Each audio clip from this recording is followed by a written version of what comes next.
사랑하는 할례교회 성도 여러분 안녕하십니까? 박현수 목사입니다. 대부분의 예수를 믿는 사람들은 성령의 충만을 원할 것입니다. 맞습니다. 우리 믿는 사람들은 모두 성령으로 충만해야 하고 성령 충만을 간구해야 합니다. 부활하신 예수님은 제자들을 찾아오셔서 제자들을 향하여 숨을 내쉬시며 성령을 받으라 말씀하셨고, 바울 사도는 우리에게 술 취하지 말고 성령으로 충만함을 받으라 이렇게 말씀하셨습니다. 그러므로 우리는 성령으로 충만해야 하고 성령의 충만을 간구해야 합니다. 하지만 많은 경우에 성령 충만에 대하여 오해를 합니다. 가장 큰 오해는 성령의 충만함이란 어떤 신비로운 은사들을 받게 되는 것이라고 생각하는 것입니다. 그중 가장 흔한 것이 방언입니다. 예수님이 승천하신 뒤 예수님의 제자들이 마가의 다락방에서 기도하고 있을 때 갑자기 그들에게 성령이 임하셨습니다. 그때의 제자들이 각기 다른 나라 방언으로 말하기 시작했는데, 그 이후로 어떤 사람들이 성령을 받으면 방언을 하게 된다고 주장한 것입니다. 그리고 많은 사람들이 이 생각에 동조하여 성령으로 충만하면 방언을 반드시 말하는 것으로 오해를 하는 것입니다. 그리고 어떤 사람들은 성령으로 충만하게 되면 방언은 기본이고 그 외에 다른 은사들, 곧 특별한 능력을 받게 된다고 주장합니다. 예언을 말한다든지 병 고치는 은사를 가지게 된다든지 혹은 귀신을 내어 쫓는 은사를 받게 된다고 주장하는 것입니다. 그래서 그런 은사들을 받지 못했다면 성령 받지 못한 것이라고 생각하고, 더 나아가서는 구원 얻지 못한 것이라고 말하기도 합니다. 사람들은 예수를 믿었어도 성령을 받아야만 그것이 참 믿음이고 그래야 구원을 얻은 것이라고 말하며, 성령의 은사를 받은 것이 곧 구원의 증거라고 말하는 것입니다. 이는 어느 정도는 맞는 말이기도 합니다. 구원을 얻은 사람들은 성령을 받은 사람들입니다. 왜냐하면 성령이 아니고서는 예수를 주라 시인할 수 없다고 하셨고, 사실 믿음이란 하나님께서 성령을 통하여 주시는 선물이기 때문입니다. 그렇기에 구원을 얻은 사람들은 성령을 받은 사람들입니다. 그러나 성령 받았음의 증거, 곧 성령 충만의 증거는 방언이나 예언 등 신비한 은사가 결코 아닙니다. 성령 받았음의 증거는 믿음입니다. 말씀드린 대로 성령이 아니고서는 예수를 주라 시인할 수 없기 때문에 예수 그리스도에 대한 믿음이 있다면 하나님께서 선물을 주신 것이요 성령을 받았다는 증거가 됩니다. 그러나 믿음은 눈에 보이는 증거가 아니기 때문에 많은 사람들이 믿음이 있고 구원을 얻었음에도 불구하고 이를 확신하지 못하는 경우가 많습니다. 그래서 성령 받았음의 또 하나의 증거는 바로 예수 그리스도의 증인이 되는 것입니다. 말씀드린 대로 예수께서 승천하시고 제자들이 마가의 다락방에 모여 기도하고 있던 오순절에 제자들에게 성령이 임했습니다. 그래서 예수님의 제자들이 각기 다른 나라 방언으로 말하기 시작했고, 그래서 사람들은 성령 충만을 받으면 방언을 말한다고 주장하는 것입니다. 그러나 사실 이 오순절 사건에서 가장 중요한 것, 곧 오순절 사건의 핵심은 방언을 했다는 것이 아니라 제자들이 예수 그리스도에 대하여 전하기 시작했다는 것입니다. 예수님의 제자들은 사실 대부분 사회의 하위 계층 사람들이었습니다. 갈릴리 출신의 사람들로서 사회에서 인정받지 못하던 사람들이었고, 대부분 제대로 교육을 받지 못한 그런 사람들이었습니다. 그러니 자신의 생각을 조리 있게 이야기할 수 있는 사람들도 아니었고, 또한 대중들에게 웅변할 수 있는 사람들도 아니었다는 것입니다. 그런데 오순절 성령이 임하시자 이들이 달라졌습니다. 이들이 말하기 시작했다는 것입니다. 예루살렘에는 오순절을 맞아 절기를 지키기 위해 천하 각국에서 경건한 유대인들이 머무르고 있었다고 말씀하십니다. 그런데 제자들이 그들에게 말하기 시작한 것입니다. 곧 예수 그리스도에 대하여 말하기 시작했습니다. 베드로의 경우에는 광장에 모인 수많은 사람들 앞에서 설교했습니다. 그래서 사람들이 신기해했습니다. 이들이 모두 방언으로 말했기 때문에 제대로 교육을 받지 못한 갈릴리 사람들이 담대히 말하는 것 때문에 놀랐고, 또한 방언, 곧 각국의 언어로 말하고 있다는 사실에 놀랐던 것입니다. 이처럼 성령이 임하셨음에 대한 증거, 곧 성령 받았음에 대한 증거는 예수 그리스도를 증거한다는 것입니다. 방언이나 신비로운 은사들은 예수 그리스도를 증거하기 위한 하나의 방편에 불과한 것입니다. 사도행전 1장에서 예수님이 말씀하셨습니다.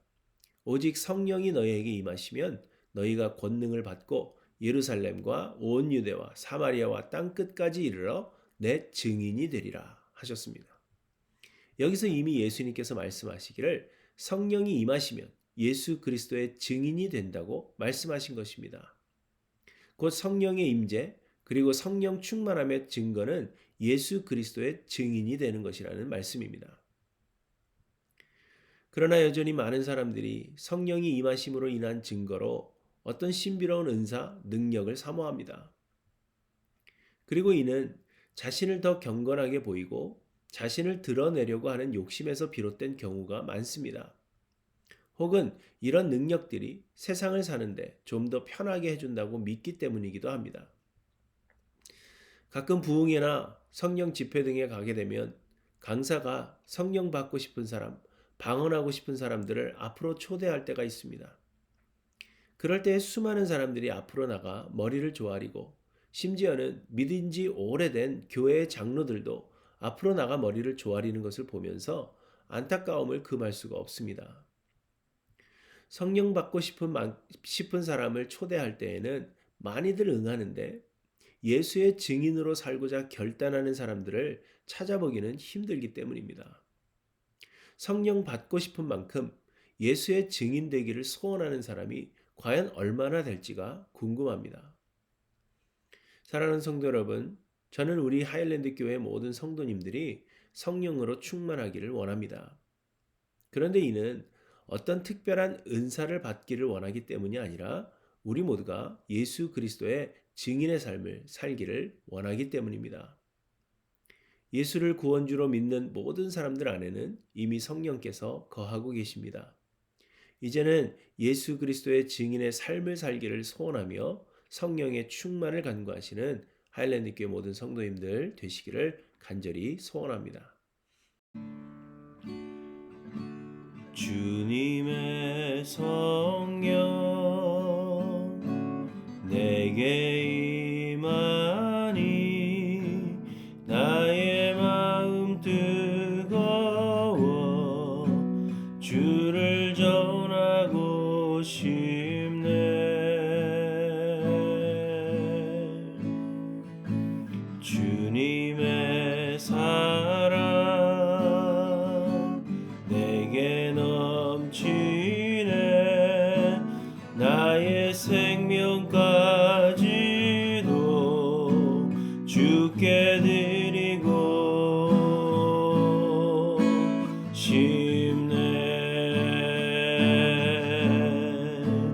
이제 내가 사는 것 아니요 내 안에 주님께서 사시니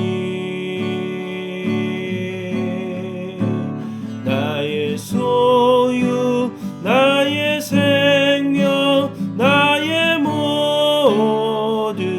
것 주께 드리기 원합니다.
나의 소유 나의 생명 나의 모든 것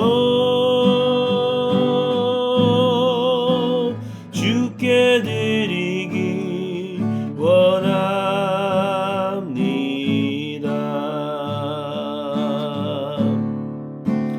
이제 내가 사는 것 아니요 내 안에 주님께서 사시니